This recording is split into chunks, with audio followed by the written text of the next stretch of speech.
একটু একটা মাটন দাও তো।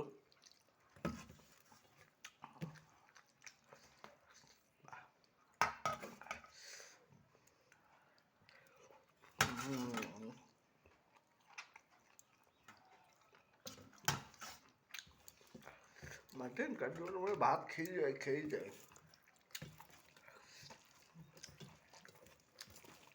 তাও পেটটা ভরে না, পেট ভরলে মন আরো ভাত খেয়ে যায়। জানলাম মাটন যেন হয় এমনই মনে হয়।